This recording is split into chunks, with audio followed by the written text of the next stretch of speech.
Hello साथियों, मैं श्याम गुप्ता। भारत के भूगोल के अंतर्गत आज हम पढ़ेंगे जलवायु और मानसून। भारत के अंदर हमने देखा था साथियों कि भारत की जो जलवायु है वो किस प्रकार की है। वो मानसूनी प्रकार की जलवायु मानी जाती है। और इस मानसूनी प्रकार की जो जलवायु है, अर्थात जो भारतीय मानसून है, वो ये भारत में किस प्रकार से आता है और इसका क्या प्रभाव नजर आता है, इसके बारे में।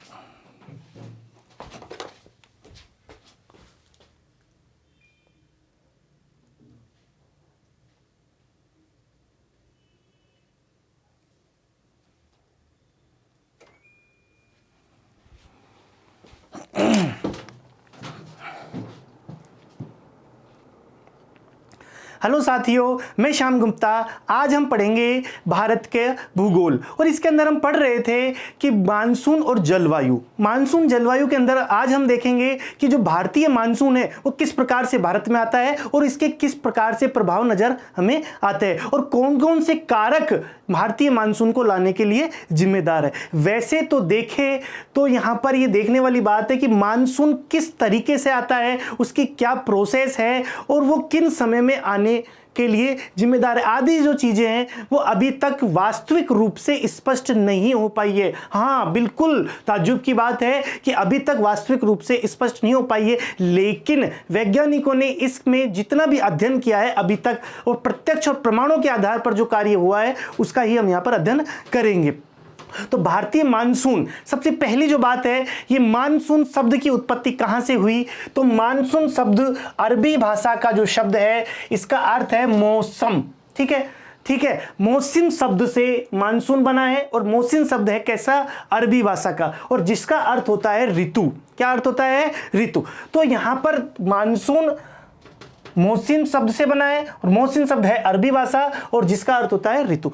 ठीक है, अब यहां पर देखने वाली बात है कि विश्व में मानसून, जो उष्णकटिबंधीय मानसून है, ठीक है, जो उष्णकटिबंधीय जो मानसून है वो कहां कहां पर देखा जाता है। दक्षिण एशिया, दक्षिण पूर्व एशिया और उत्तरी ऑस्ट्रेलिया। हम मानचित्र में भी इसको देख सकते हैं कि दक्षिण एशिया का ये क्षेत्र, दक्षिण पूर्वी एशिया का क्षेत्र और उत्तरी ऑस्ट्रेलिया का जो ये क्षेत्र है, यहां पर मानसून और विशेष रूप से उष्णकटिबंधीय मानसून पाया जाता है।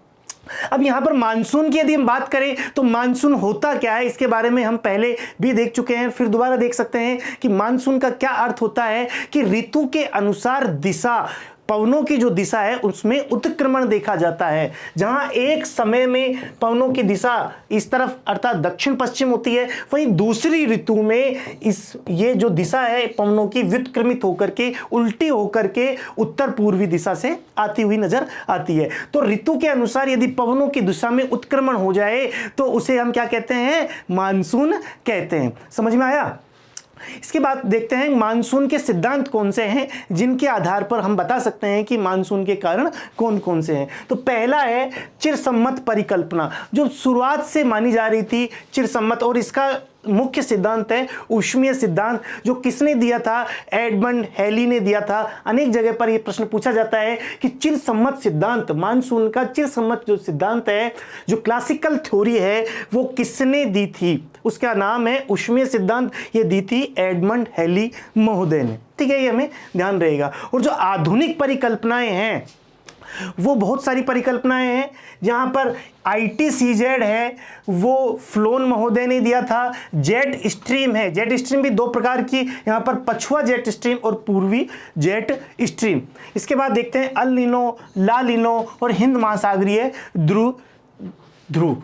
तो यहां पर बहुत सारे, लेकिन मैं फिर बता देना चाहता हूं आपको कि यहां पर वर्तमान में जो ITCZ की जो परिकल्पना है यही सर्वमान्य है। हालांकि इसमें जेट स्ट्रीम और अल नीनो भी इसमें एक प्रमुख सहायता के तौर पर इनको देखा जाता है। और मोटे तौर पर देखें, हम पूरे सिनेरियो को यदि हम देखें कि मानसून का कारण क्या है, तो अभी तक वास्तविक रूप से किसी भी वैज्ञानिक ने इसमें सफलता प्राप्त नहीं की है। लेकिन फिर भी हम जहां तक हमने प्रत्यक्ष और प्रमाणों के आधार पर काम किया है, तो यहां पर ITCZ की जो परिकल्पना है वो ज्यादा सटीक नजर आती है। हालांकि इसमें भी कुछ कमियां हैं, उसका जो रिजल्ट है उस कमियों को खोजने का कार्य किया जा रहा है।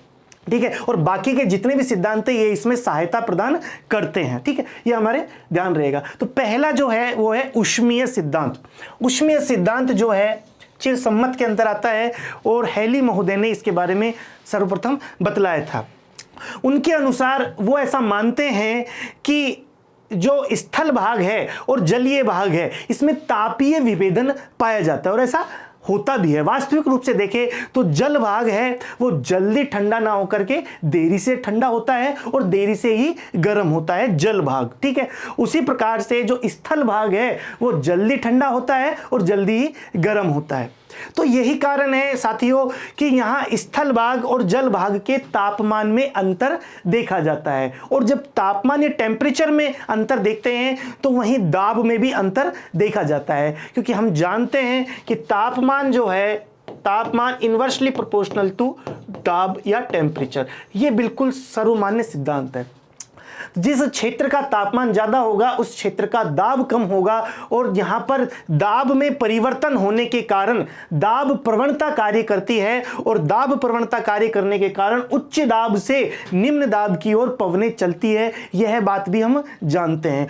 तो यहां पर जो ऊष्मीय सिद्धांत है वो क्या कहना चाहता है, वो ये कहना चाहता है कि यहां पर ग्रीष्म ऋतु में तापमान, यहां पर जो टेम्परेचर है वो उच्च पाया जाता है, और यहां पर तापमान जो है निम्न पाया जाता है ग्रीष्म ऋतु में तापीय भेदन के कारण। और तापमान में अंतर जब होता है इसके कारण दाब में अंतर होता है, और दाब में अंतर होने के कारण यहां प्रेशर कैसा होगा, उच्च होगा। जलीय भागों में जो हिंद महासागर है इसमें तापमान निम्न है और दाब उच्च होगा, और यहां पर दाब निम्न होगा। यही कारण है कि उच्च दाब से निम्न दाब की ओर पवनें चलेगी, और यहां पर गर्मियों में, ग्रीष्म ऋतु में यहां पर इस प्रकार से, इस तरीके से पवनें चलती है। ठीक है, इसको हमने इस तरीके से बताया। और यहां पर चूंकि हम ये जानते हैं कि कोरियोलिस बल के प्रभाव के कारण इनकी दिशा मुड़ जाती है, यह एक दिशा से दूसरी तरफ विचलित कर जाते हैं,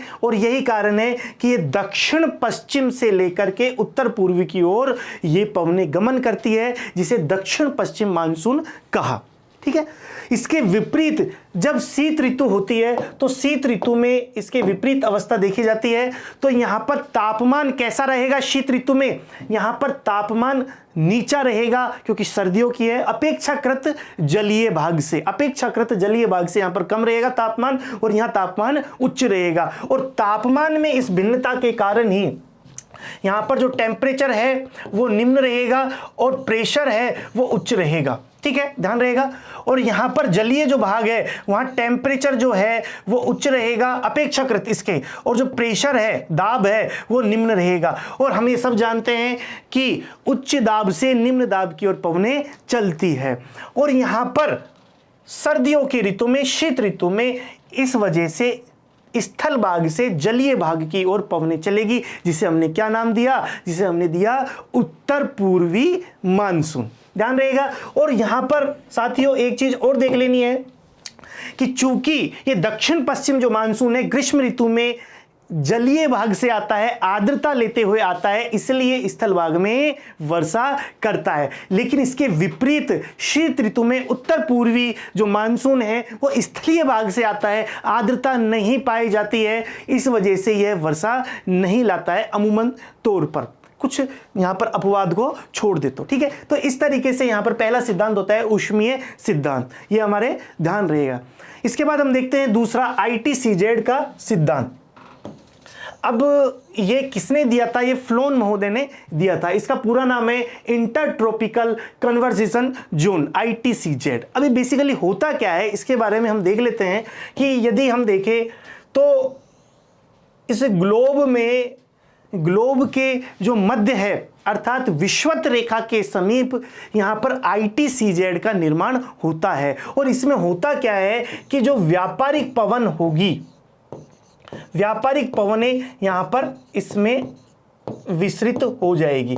अब देखा जाए तो व्यापारिक पवनें सीधी तो चलती नहीं है, ठीक है, व्यापारिक पवनें या फिर ग्लोब के अंदर, पृथ्वी के अंदर कोई भी पवन सीधी नहीं चलती। कोरियोलिस बल के प्रभाव के कारण वो अपनी दिशा में विचलन प्राप्त करती है, वो विचलित हो जाती है अपनी दिशा से कोरियोलिस बल के प्रभाव के कारण। ठीक है, तो यहां पर भी ये इसी तरीके से सीधी न चल करके बल्कि अपनी दिशा से विचलित हो जाती है और यह इस दिशा की ओर विचलित हो जाती है और यहां भी ये इस दिशा में विचलित हो जाती है। और ये विचलन का जो कारण है हमने बताया कोरियोलिस बल के प्रभाव। अब यहां पर जहां पर ये मिलती है, मर्ज होती है साथियों, जिस क्षेत्र में मर्ज होती है उसे क्या कहा, ITCZ कहा। ठीक है, ये ITCZ के अंदर मर्ज हो जाती है। लेकिन इसमें भी एक बात है कि यह जो ITCZ है सूर्य के उत्तरायण और दक्षिणायन होने के कारण यह ITCZ भी उत्तरायण और दक्षिणायन अवस्थिति प्राप्त करता है। यह भी ऊपर अर्थात उत्तर की ओर और दक्षिण की ओर गमन करता है सूर्य के साथ साथ। जब गर्मियों में, जब उत्तरी गोलार्ध में गर्मियां पड़ती है तब यह ITCZ उत्तर की ओर खिसक जाता है और वापस जब सर्दियों में या दिसंबर के महीने में हम देखें तो ये जब उत्तरी गोलार्ध में सर्दियां पड़ती है तो दक्षिणी गोलार्ध में क्या होता है, गर्मियां पड़ती है। ठीक है, तो दक्षिणी गोलार्ध में गर्मियां पड़ती है तो ये ITCZ दक्षिण की ओर विस्थापित हो जाता है। तो सूर्य के उत्तरायण और दक्षिणायन के साथ साथ ये ITCZ भी उत्तर और दक्षिण की ओर गमन करता है। तो यहां पर यही सिद्धांत हमारे यहां पर कार्य करता है। ठीक है, और ये जो ITCZ है, ये ITCZ गर्मियों में, कब, ग्रीष्म ऋतु में उत्तर की ओर खिसक जाती है और उत्तर की ओर खिसक करके यहां पर यदि हम बात करें भारत के संदर्भ में तो यहां पर लगभग मध्य भारत या उसके ऊपर भी कर्क रेखा के उत्तर की ओर चला जाता है। और यह ITCZ जो है हमने यहां पर देखा व्यापारिक पवनों को अपनी ओर आकर्षित करता है क्योंकि यह न्यून दाब का क्षेत्र है। ये न्यून दाब का क्षेत्र है, इस वजह से यह व्यापारिक जो पवनें, इसके सराउंडिंग आसपास जो पवनें बहती है ये अपनी ओर आकर्षित करता है। और यही कारण है कि यहां पर जब ITCZ जो कि न्यून दाब का क्षेत्र है वो यहां भारत पर होता है, ठीक है, तो यहां पर इसके आसपास जो दक्षिणी गोलार्ध की जो व्यापारिक पवनें होती थी सामान्य रूप में वो यहां पर आती है और कोरियोलिस बल के प्रभाव के कारण अपनी दिशा से विचलित करती हुई यहां पर अपनी दिशा से विचलित करती हुई दक्षिण पश्चिम दिशा की ओर प्राप्त करती है, जिसे क्या कहा, ITCZ सिद्धांत कहा। और ITCZ जैसे जैसे चलता है उसी के अनुसार मानसून भी उसी के अनुसार कार्य करता है। ठीक है, ये ध्यान रहेगा कि ITCZ जैसे जैसे कार्य करता है, जैसे जैसे आगे बढ़ता है या फिर पीछे सरकता है, जैसा भी करेगा वो ITCZ उसी के अकॉर्डिंग यहां पर मानसून प्रभावित होगा। क्योंकि मानसून क्या है, बेसिकली पवनें हैं, दक्षिण पश्चिम से आने वाली पवनें हैं जो कि आर्द्रता लाती है और उन्हीं आर्द्रता से लाई हुई जो पवनें हैं वो यह भारत में वर्षा करती है। यही बेसिकली क्या है, मानसून है।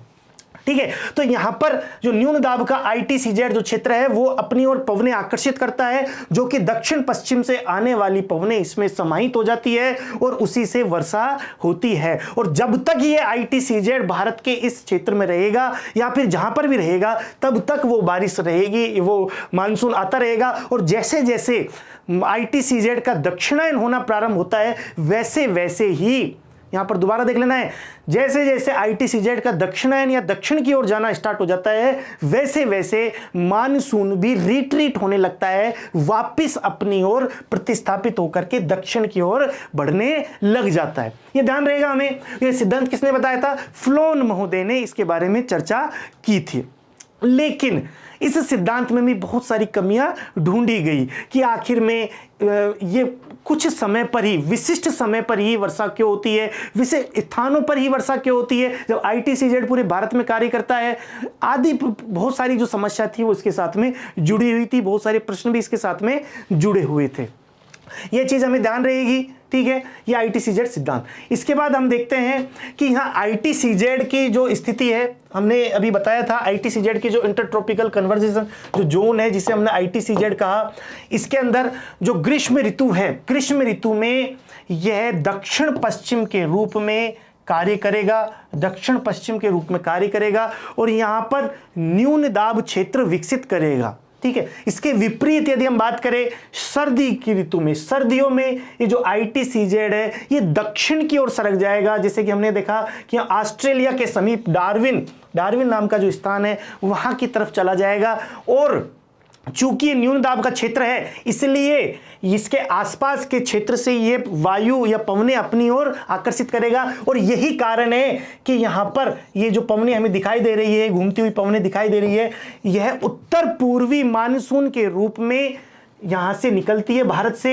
और कन्वर्जेशन जो जोन है ITCZ है जो कि दक्षिण में है, भारत के दक्षिण में है, यहाँ पर ऑस्ट्रेलिया के समीप है, ठीक है, यहाँ पर जाती है और यह लौटता हुआ मानसून कहलाता है। तो यहाँ पर सीधे तौर पर हम कह सकते हैं कि ITCZ के ताल पर नृत्य करता है मानसून, ठीक है। इस ITCZ जहाँ जहाँ जैसा जैसा कहेगा, जैसा जैसा चलेगा वैसे वैसे ही मानसून करता हुआ जाएगा, ये चीज़ हमें ध्यान रहेगी। इसके बाद देखते हैं तीसरी जो पॉइंट है वो है जेट स्ट्रीम।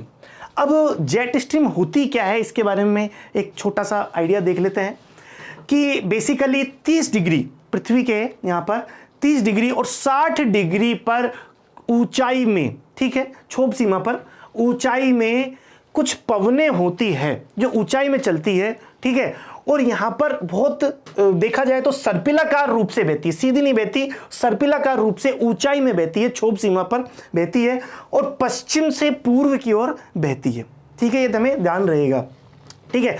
तो इन्हें क्या कहा, इन्हें पोलर या ध्रुवीय जेट स्ट्रीम और दूसरी को कहते हैं सब ट्रॉपिकल, ठीक है, जेट स्ट्रीम का हमने नाम दिया। इसी तरीके से दक्षिणी गोलार्ध में भी इसी तरीके से पाई जाती है। ये जेट स्ट्रीम जो होती है जो कि ऊपरी वायुमंडलीय स्थिति में पाए जाते हैं, लेकिन इनकी जो स्थिति है यहां पर हम देख सकते हैं ये इस तरीके से होती है, ठीक है। तो जहां पर ये पाए जाते हैं, ठीक है, इनके दाब क्षेत्र पाए जाते हैं, यहां पर उच्च दाब की स्थिति देखी जाती है, हाई प्रेशर यहां पर पाया जाता है, ठीक है, यहां पर हम देख सकते हैं, ठीक है। और यहां पर जो ऊंचाई होती है वहां पर लो प्रेशर अर्थात निम्न दाब की स्थिति देखी जाती है। तो यहां पर मोटे रूप पे हम देखें तो जेट स्ट्रीम जो है वो भी यहां पर मानसून को प्रभावित करती है। हालांकि ये उच्च, यहां पर देख सकते हैं कि वायुमंडल की उच्च स्थिति है, लेकिन फिर भी यहां पर दाब के रूप में कार्य करने के कारण यह यहां पर कार्य करती है और मानसून को प्रभावित करती है। अब यहां पर देखें तो दो प्रकार की जेट स्ट्रीम मिलती है हमें। पहली है उपोष्ण कटिबंधीय पछुआ जेट स्ट्रीम, जिसको के बारे में बताया था MT इन महोदय ने। किसने बताया था इसके बारे में? MT इन महोदय ने इसके बारे में बताया था, उपोष्ण कटिबंधीय पछुआ जेट स्ट्रीम। अब इनकी यदि हम बात करें तो उपोष्ण कटिबंधीय जो पछुआ जेट स्ट्रीम है यह आगे पीछे से आती हुई और हिमालय, काफी ऊंचाई में हिमालय, ठीक है, वहां से टकरा करके दो हिस्सों में बट जाती है। दो हिस्सों में बट जाती है, एक तो तिब्बत के पठार के ऊपर से और निकल जाती है और एक तिब्बत के पठार के नीचे अर्थात दक्षिण में स्थित जो भारत के मैदानी प्रदेश है वहां पर आकर के चलती है, ठीक है।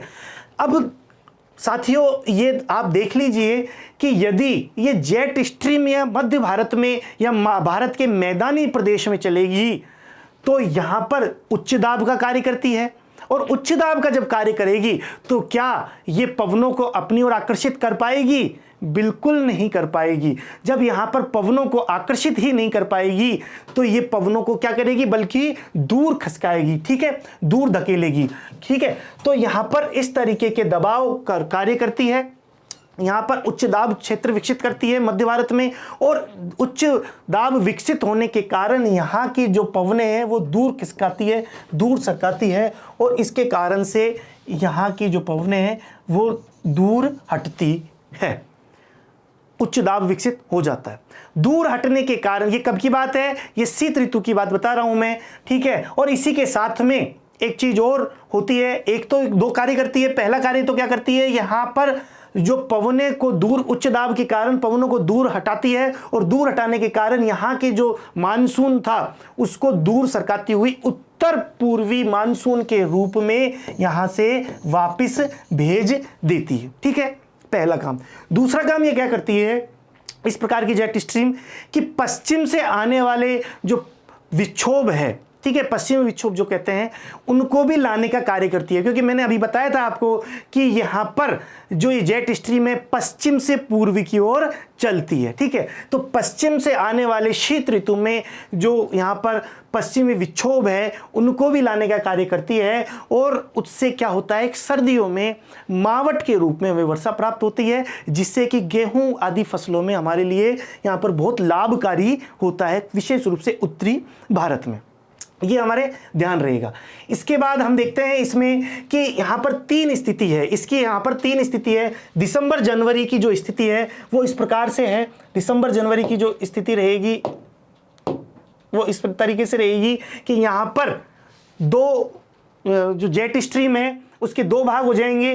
ठीक है, एक तो होगा तिब्बत के पठार के उत्तर में और एक होगा भारत के मध्य के मैदानी प्रदेशों में। ठीक है, अप्रैल मई में, चूंकि अप्रैल मई में तापमान में भिन्नता आ जाती है, इस वजह से यहाँ पर जो जेट स्ट्रीम का निर्माण हो रहा था वो उत्तर की ओर खिसक जाता है, थोड़ा सा उत्तर की ओर खिसक जाता है, और जून जुलाई को आते आते यह मध्य एशिया से भी उत्तर की ओर, अर्थात यहाँ पर चीन के उत्तर की ओर खिसक जाता है। ठीक है, 60, मैंने अभी बताया था आपको 30 डिग्री और 60 डिग्री पर इसका निर्माण होता है। लेकिन यहां पर मैंने फिर बताया था कि सूर्य का उत्तरायण और दक्षिणायन भी इसमें अपना महत्वपूर्ण हिस्सा रखता है, और दक्षिणायन होने के कारण यहां पर यह जेट स्ट्रीम भी दक्षिण की ओर खिसक जाती है। लेकिन वापस जब उत्तरी गोलार्ध में गर्मियों का मौसम होता है, अर्थात जून जुलाई का टाइम होता है, ये वापस 60 डिग्री पर अपने प्रतिस्थापित हो जाती है, और यह भारत इससे प्रभावित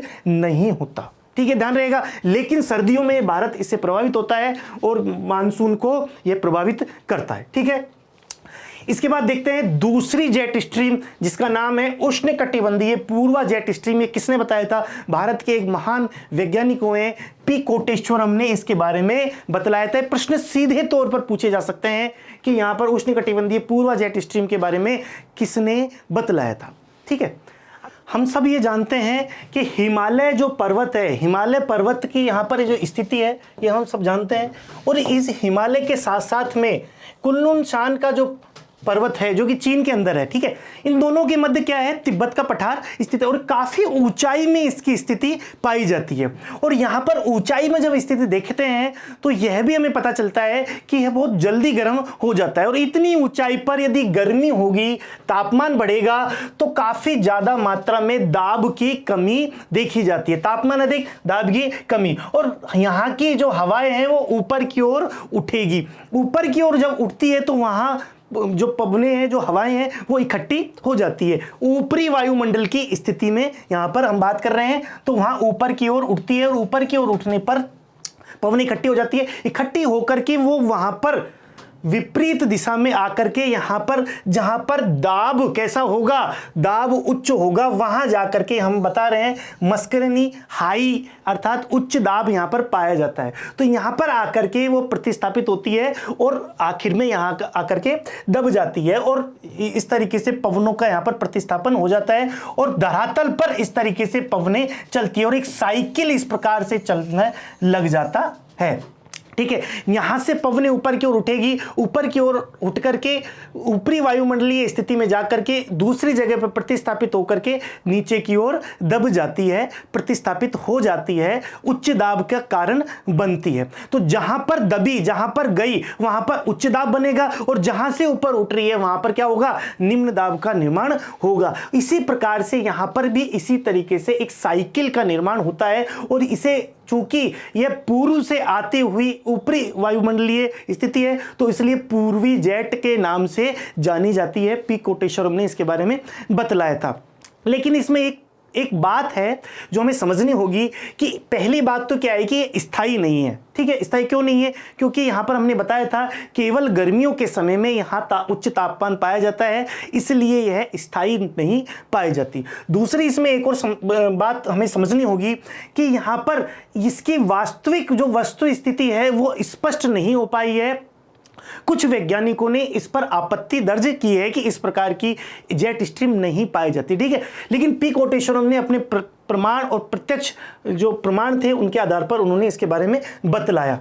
दूसरी एक बात हम ये भी देख सकते हैं कि यहाँ पर जो धरातल में जो पवनें चली, ठीक है, इस साइकिल को पूरा करने के लिए जो धरातल में पवनें चली, ये मानसून को सहायता प्रदान करती है, वास्तविक रूप से मानसून नहीं होती। ठीक है, यहाँ पर कुछ वैज्ञानिक इस तरीके से मानते हैं, दोबारा देख लीजिए कि यहाँ पर जो जेट स्ट्रीम है और इसके बाद यहाँ पर दाब प्रतिस्थापित करने के कारण यहां पर जो पवनें चली धरातल पर, यह मानसून ना हो करके मानसून में सहायता प्रदान करती है, उसमें एक तरीके से धक्का देती है। ठीक है, तो इस तरीके की बातें हम यहां पर, जैसा कि हमें बतलाया, इस तरीके की बातें हम जानते हैं।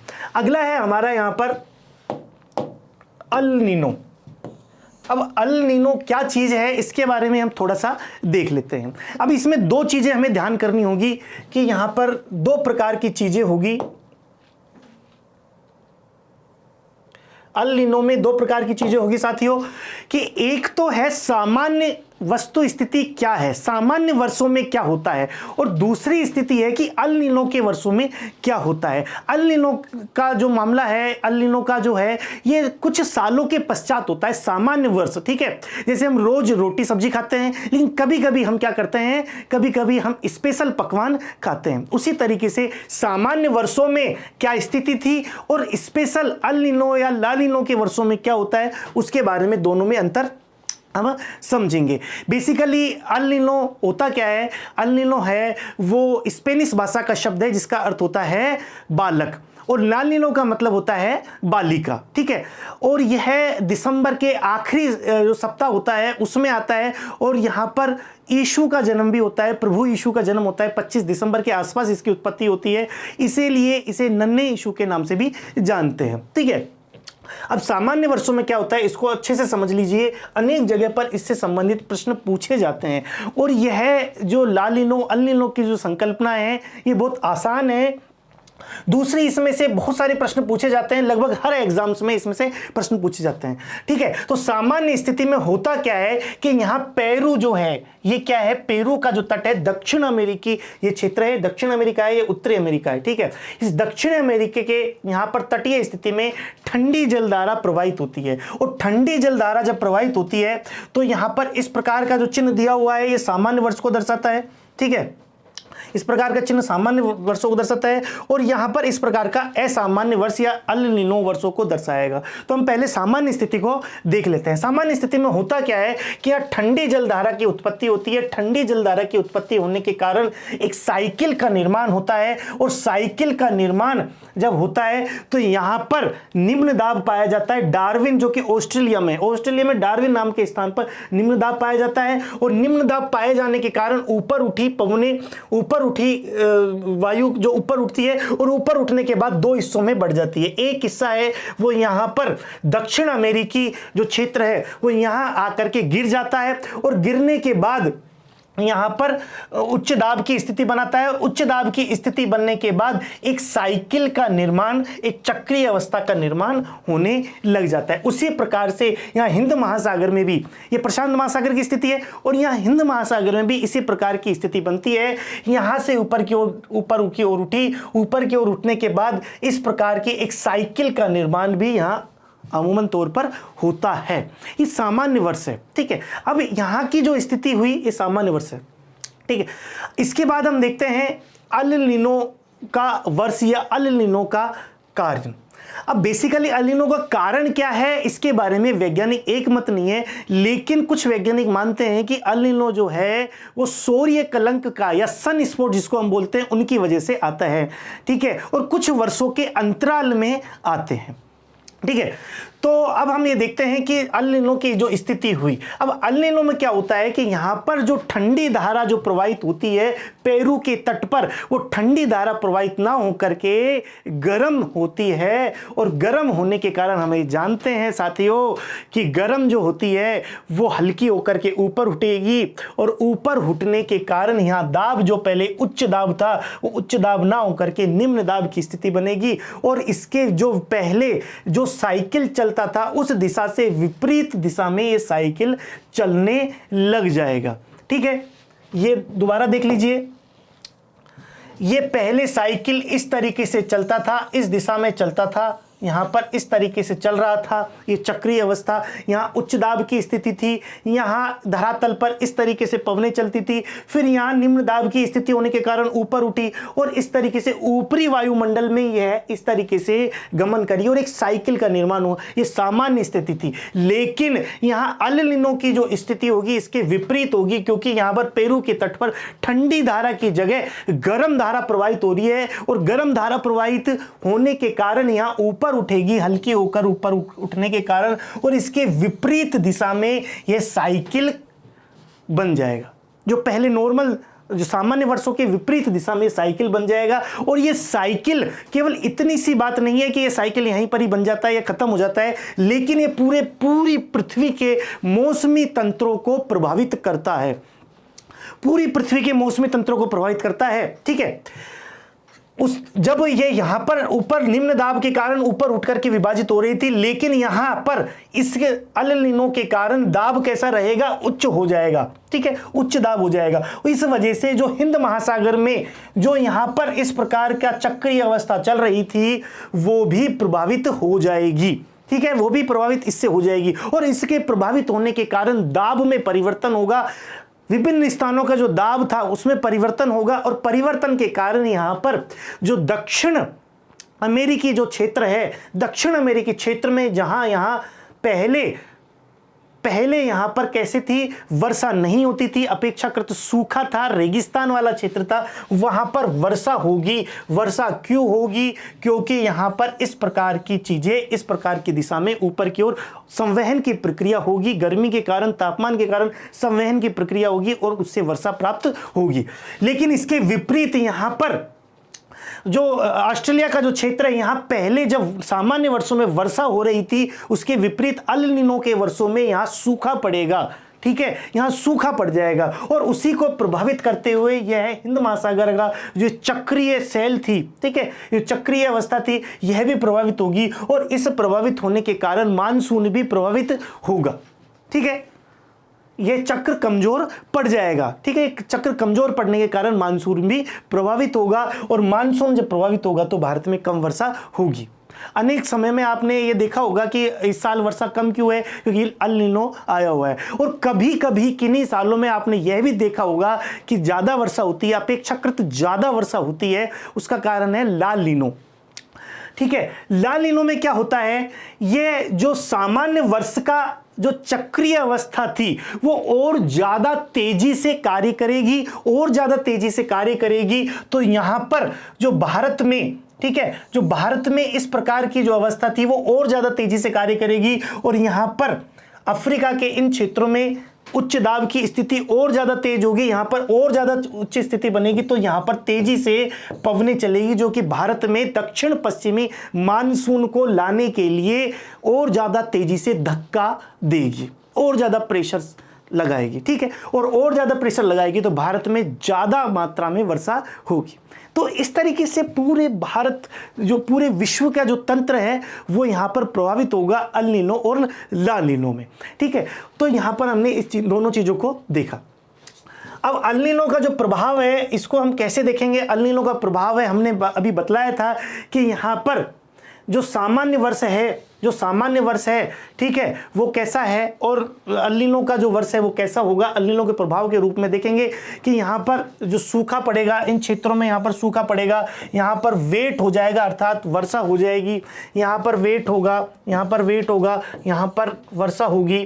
ठीक है, यहाँ पर वर्षा होगी, यहाँ पर वर्षा होगी, यहाँ पर वर्षा होगी छोटे से भाग में, लेकिन भारत का अधिकांश हिस्सा सूखा रह जाएगा।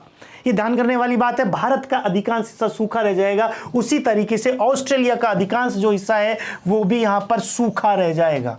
ठीक है, अर्थात कहने का मतलब ये, ऐसे ही यहाँ पर हम बात करें अफ्रीका में, यहाँ पर भी ये सूखे रह जाएंगे। कहने का मतलब ये है कि अल नीनो के समय पूरी पृथ्वी के जो मौसमी तंत्र है उसमें परिवर्तन देखे जाते हैं। जिन स्थानों पर वर्षा होनी चाहिए थी वहाँ वर्षा ना होकर के सूखा हो जाता है, और जहाँ सूखा पड़ना चाहिए था, वहाँ कम वर्षा होनी चाहिए थी, वहाँ ज़्यादा मात्रा में वर्षा देखी जाती है। इस पूरे तंत्र को बदलाव की स्थिति में देखा जाता है। यही अल नीनो का प्रभाव कहलाता है। ठीक है, ये पूरी चीज हमने यहाँ पर देखी। इसके बाद है लाल नीला।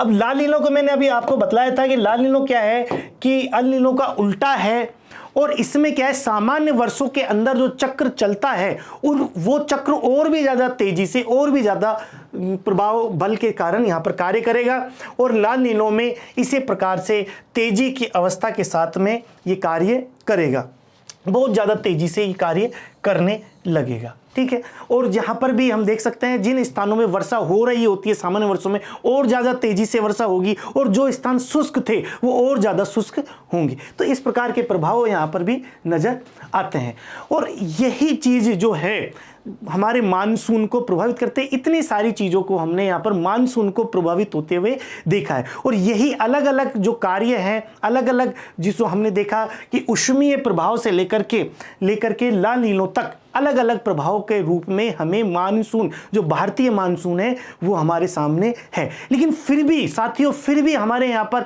बहुत सारे प्रश्न हैं जिनका जवाब अभी तक हमें नहीं मिल पाया है। ठीक है, भविष्य में हम आगे देखेंगे कि मानसून को और भी ज़्यादा वैज्ञानिक तरीके से समझने में सहायता मिलेगी। धन्यवाद।